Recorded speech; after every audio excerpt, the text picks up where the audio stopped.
Friends, या सेशनमध्ये आपण 555 टायमर आय सीचा फंक्शनल ब्लॉक डायग्रॅम बघणार आहोत. हा त्याचा इंटरनल फंक्शनल ब्लॉक डायग्रॅम आहे. यामध्ये दोन कंपॅरेटर्स आहेत. याला ऑपॅम्प जी कंपॅरेटर्स आपण म्हणतो, ऑपॅम्प यूज केलेले आहेत.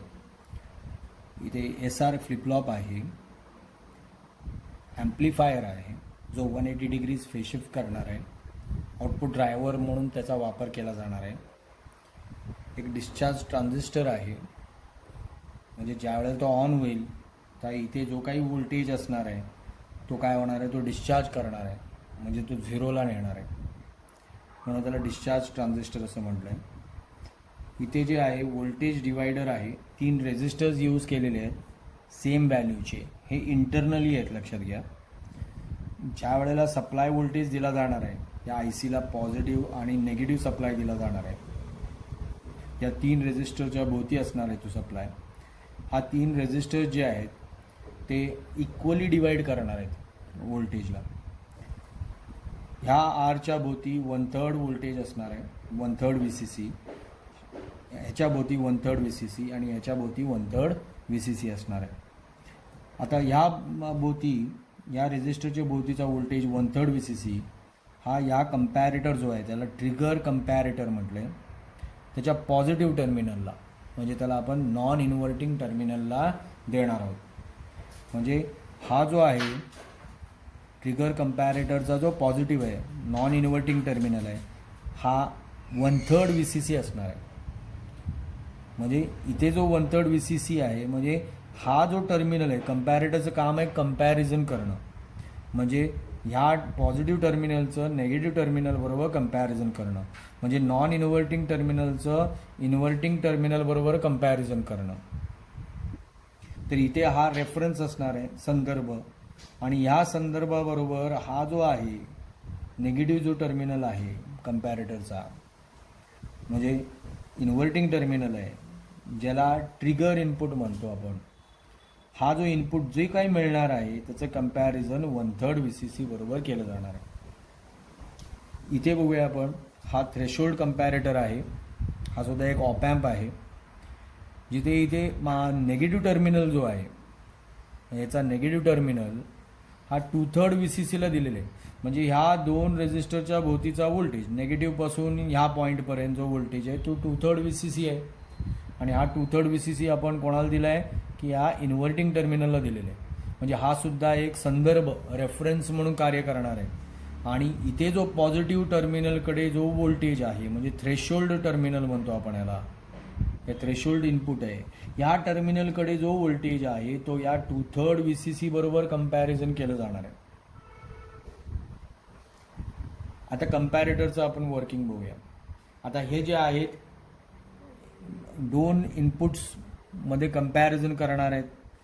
ज्या वेळेला पॉझिटिव्ह टर्मिनलचा इनपुट जो आहे तो नेगेटिव्ह टर्मिनलपेक्षा जास्त होतो, त्यावेळेला आउटपुट मला 1 मिळणार आहे, लक्षात घ्या.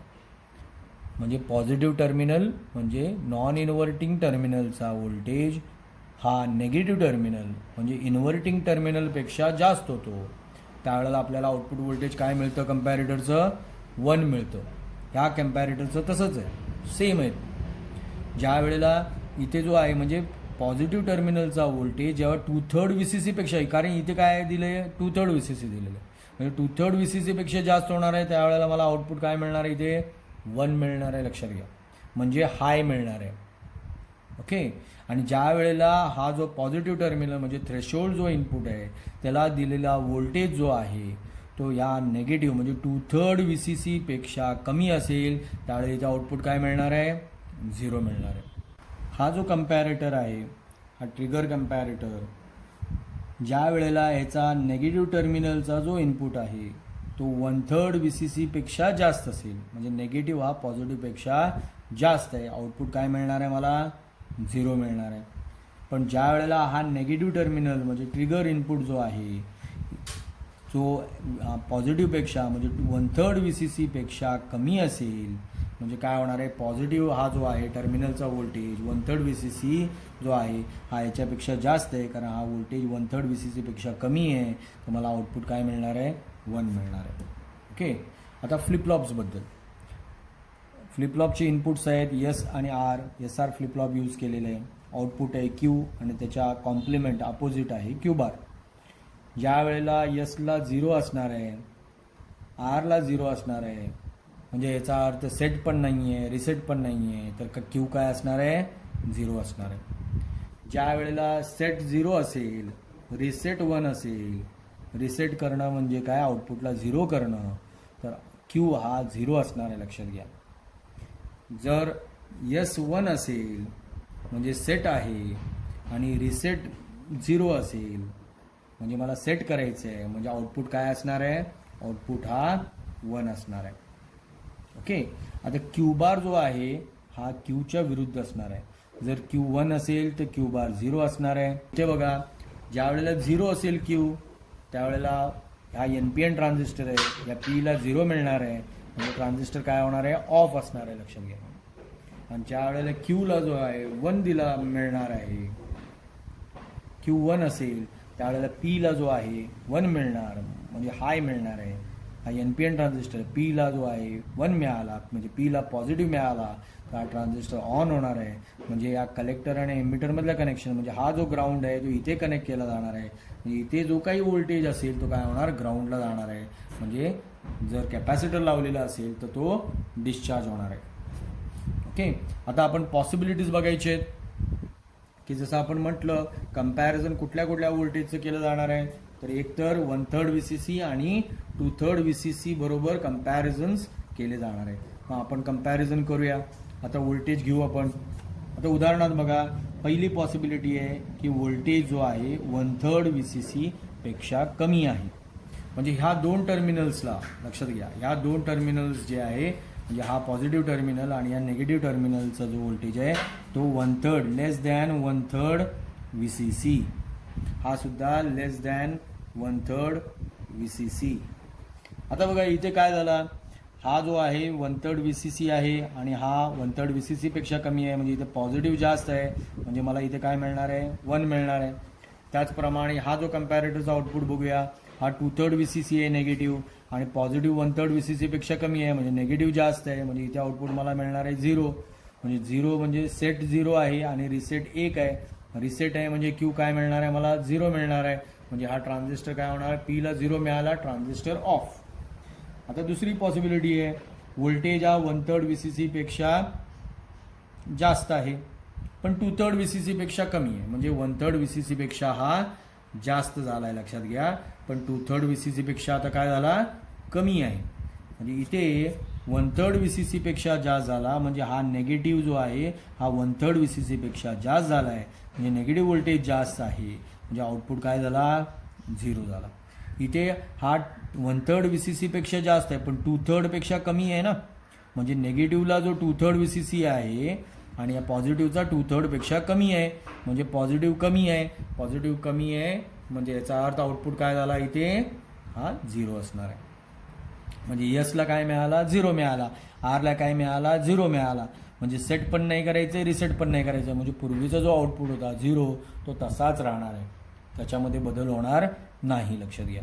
म्हणजे ट्रान्झिस्टर हा ऑफ असणार आहे आणि इथे काय असणार आहे, 1 असणार आहे. आता व्होल्टेज हा 2/3 VCC पेक्षा जास्त झाला, म्हणजे इथे नेगेटिव्हचा व्होल्टेज 2/3 VCC पेक्षा जास्त झालेला आहे, हा पॉझिटिव्ह 1/3 VCC आहे, म्हणजे नेगेटिव्ह हा 1/3 VCC पेक्षा जास्त आहे, म्हणजे काय झाला, 0 आहे, म्हणजे reset 0.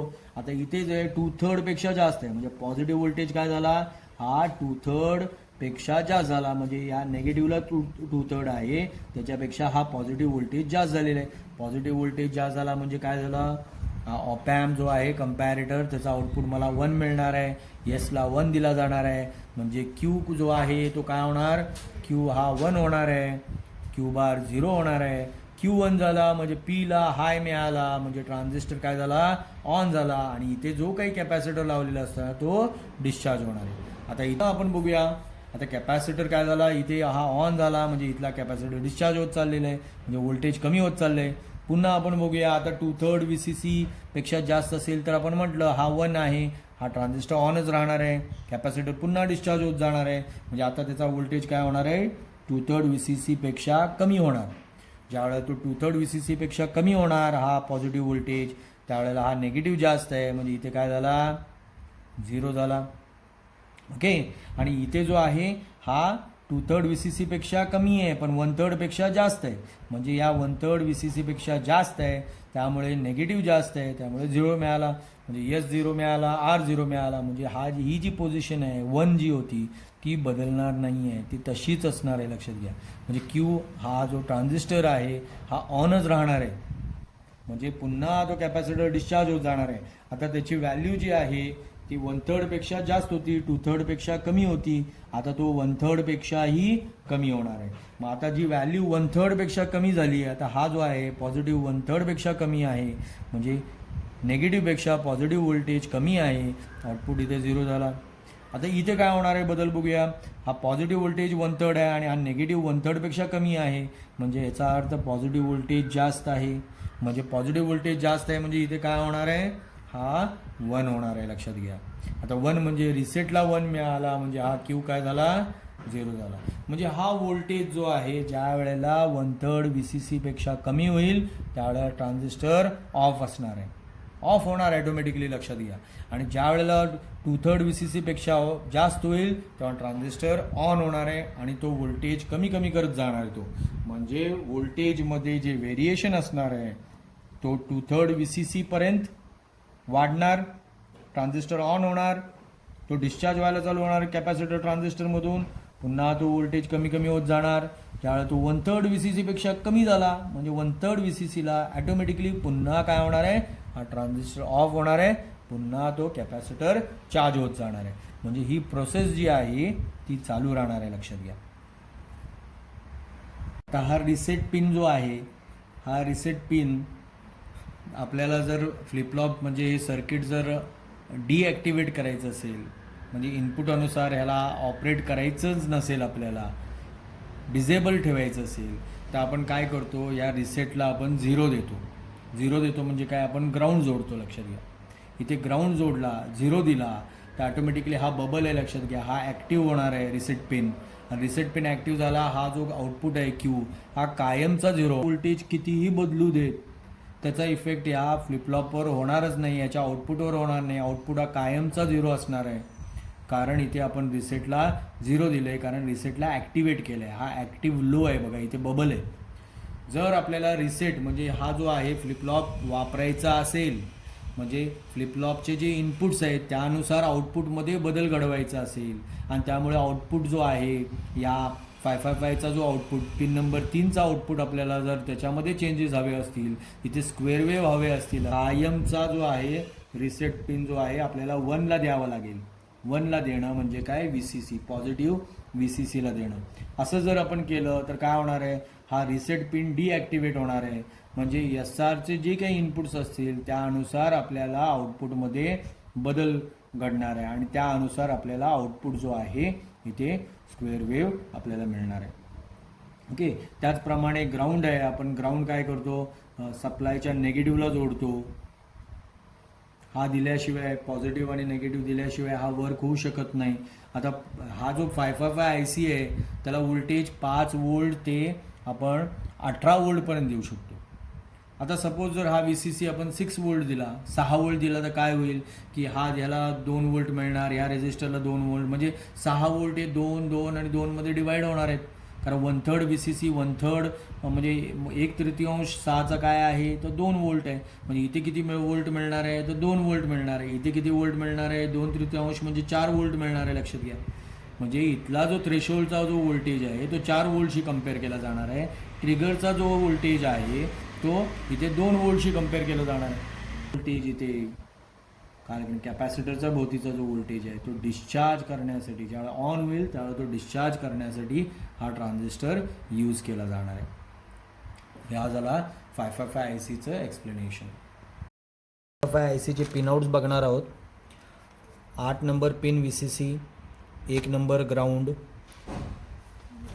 Reset 4 number pin, threshold 6 number pin, trigger 2 number pin, discharge जो आहे 7 नंबर पिन, जो ट्रान्झिस्टर जो डिस्चार्ज होणार आहे तो 7 नंबर पिन आहे. त्यानंतर कंट्रोल जो पिन आहे, जे 2/3 VCC जो आहे त्याच्यामध्ये जर बदल करायचा असेल तर कंट्रोल जो पिन आहे इथे आपण बाहेरून सप्लाय देऊ शकतो आणि तो 2/3 VCC आपण चेंज करू शकतो. त्यानंतर जे आहे आउटपुट हा 3 नंबर पिन आहे. ओके, असे हे पिन्स आहेत. म्हणजे टोटल आपण म्हणू शकतो की 8 पिनचा हा IC आहे.